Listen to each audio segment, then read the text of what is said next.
আসসালামু আলাইকুম। সবাই কেমন আছেন? আমরা এখন আছি কুড়াল বিলের সামনে। আমরা এখন অভয় আশ্রমের দিকে যাব।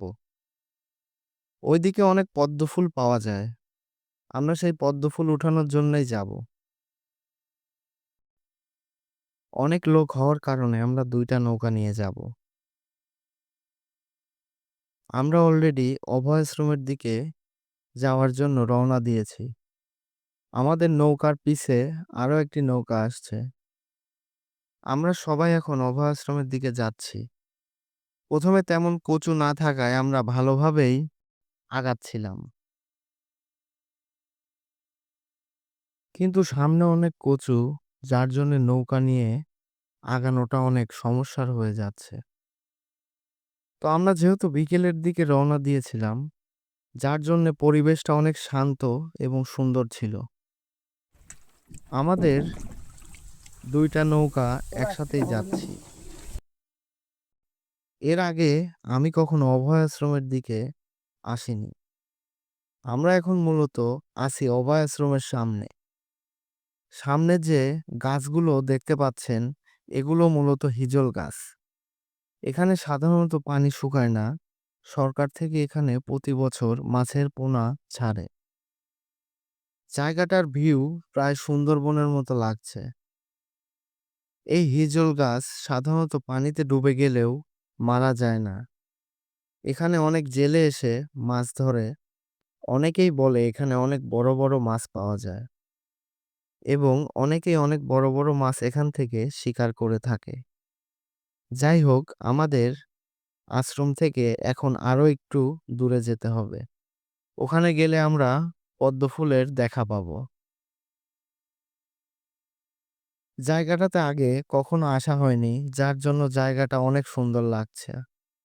শান্ত গ্রামীণ পরিবেশ আসলেই অনেক মনোমুগ্ধকর। আমরা পদ্মবিলে চলে আসছি। দেখা যাচ্ছে সামনে অনেক পদ্ম ফুল ফুটে আছে, যা দেখে আসলেই অনেক মনোমুগ্ধকর লাগে।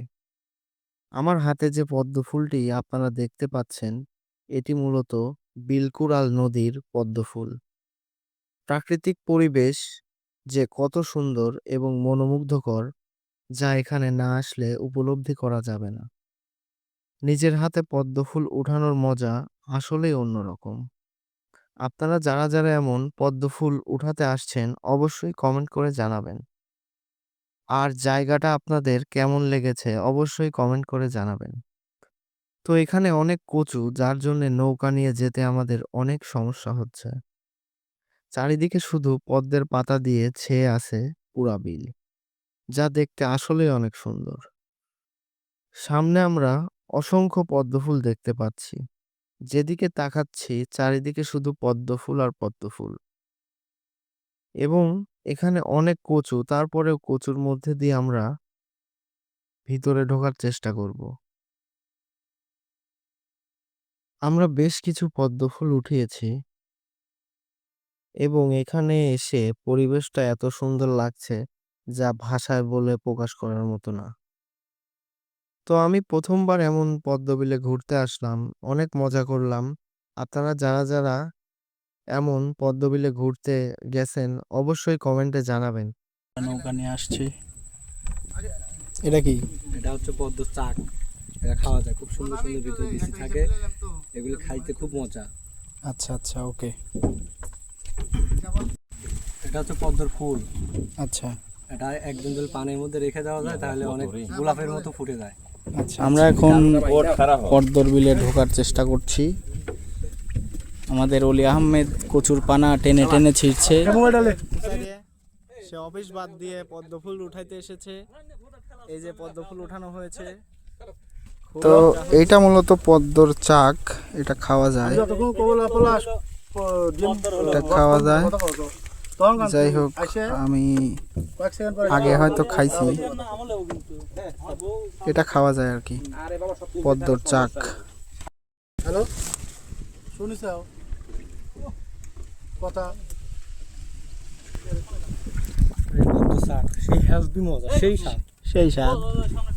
শুনলো গুগল ভাই এমনি চিটে তো ওই লাগি চিটেটাই পড়ে খালি। সবগুলো তো আছে তো। তারপরে তা জানি তা মানে ভিতরে উপরে উপরে থাকে তা আমি তোমার জন্য থেকে থেকে অস্থির পরে কইছে যে মনে হয় আজকে ভিডিও এ পর্যন্তই। সবাই ভালো থাকবেন। পেজটি ভালো লাগলে সবাই ফলো দিবেন। ধন্যবাদ।